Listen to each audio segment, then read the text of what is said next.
હું પોતે મીના રાજેશ જોશી નવસારીની રહેવાસી છું.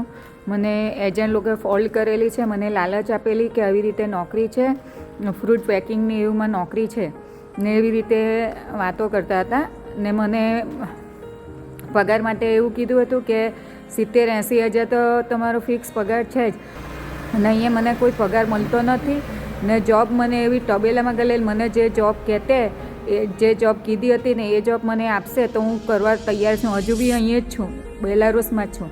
મને જે જોબ કહે તે હું કરવા તૈયાર છું. મને જે જોબ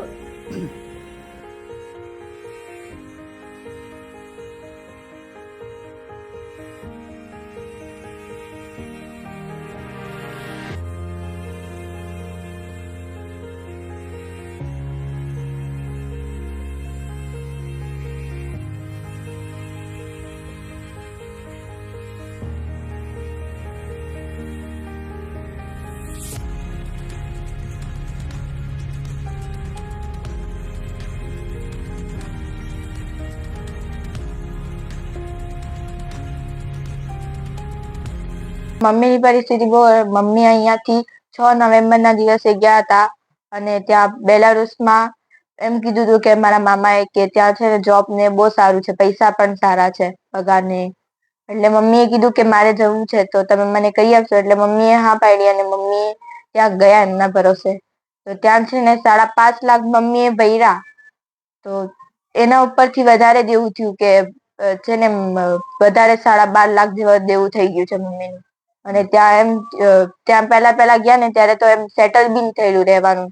અને ત્યાં જ્યાં એક કોરિયન આંટી હતા એમની સાથે રહ્યા ને, એમના રૂમમાં આવીને છે ને મમ્મીનું બેગ ખોલે અને સામાન લઈને જતા રહેતા. મમ્મી કઈ પણ કે નહીં સાંભળે. અને મમ્મી ત્યાં ખાવાનું પણ એમ વાસણ એવું કઈ નહીં મળતું હતું મમ્મીને. રહેવાનું પણ માંડ મળ્યું. અને છે ને મમ્મી જ્યાં પેલા તબેલીમાં જોબ કરતા ને ત્યાં 3 ટાઈમ જોબ કરવાનું હતું એમ. અને ત્યાં આરામ કેવું કઈ નહીં હતું મમ્મીને. મમ્મી કે છે કે મારે ત્યાં અહીંયા નવસારી આવવું છે એટલે, અને માસી જોડે ને જોડે પૈસા મંગાવે છે. મારી છોકરી બેલારુસ ગયા અને ત્યાં એને કામ ધંધાનું સારું કે એને મોકલાવ્યા એને એજન્ટ લોકો. વિપુલ ભાઈએ કીધું કે બેન આપણે એમ કે ત્યાં કામ સારું છે ને આપણને પગાર બી સારો છે, છોકરાના લીધે એ વિદેશ કમાવા ગઈ. પણ અત્યારે બિલકુલ એને સારું નથી. બેન અત્યારે તબેલામાં રાખ્યા, ત્યાંથી બીજે ગયા ત્યાં બી એનું કામ નથી ફાવતું. અત્યારે બીમાર છે, ગામ આવવું છે.